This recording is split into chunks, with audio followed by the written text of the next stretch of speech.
देवेंद्रजी फडणवीस यांना विनंती करते त्यांनी त्यांचं मनोगत व्यक्त करावं।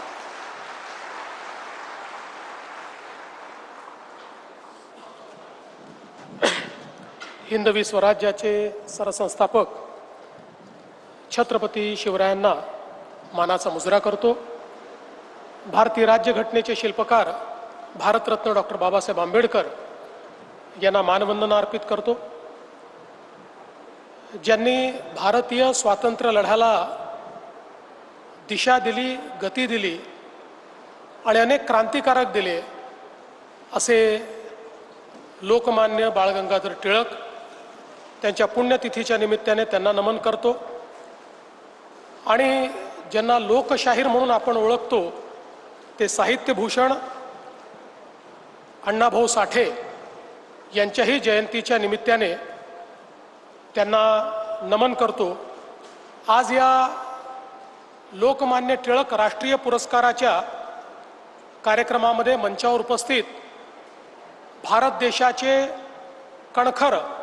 आणि कर्मठ असे गृहमंत्री माननीय अमितभाई शहा ज्यांना आज हा राष्ट्रीय पुरस्कार मिळतोय,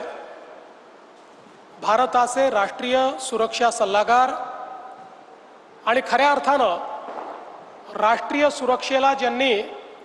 एक वेगळा आयाम दिला ते माननीय अजित डोभालजी, लोकप्रिय उपमुख्यमंत्री एकनाथ शिंदेजी, सुनेत्राताई पवार, केंद्रीय राज्यमंत्री मुरलीधर मोहोळ, रवींद्र चव्हाणजी, चंद्रकांत दादा पाटीलजी, उदय सामंतजी, माधुरीताई मिसाळ, लोकमान्य टिळक ट्रस्टचे अध्यक्ष श्री रोहित टिळक, श्रीमती गीतालीताई टिळक, डॉक्टर प्रणितीताई टिळक, मंचावर उपस्थित सर्व मान्यवर आणि उपस्थित सर्व भगिनी आणि बंधूंनो, आज आपल्या सर्वांकरताच हा अतिशय आनंदाचा दिवस आहे की लोकमान्य राष्ट्रीय पुरस्कार गेल्या अनेक वर्षापासनं देशातील अनेक नामवंत मान्यवर, विविध क्षेत्रातील लोक, देशाचे पंतप्रधान असतील, देशाचे शास्त्रज्ञ असतील, देशाच्या विविध क्षेत्रात काम करणारे असतील, अशा अनेक महनीय लोकांना हा पुरस्कार प्राप्त झाला।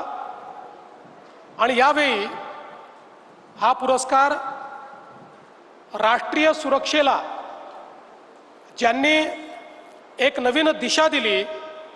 आणि संपूर्ण जीवन हे राष्ट्राकरता समर्पित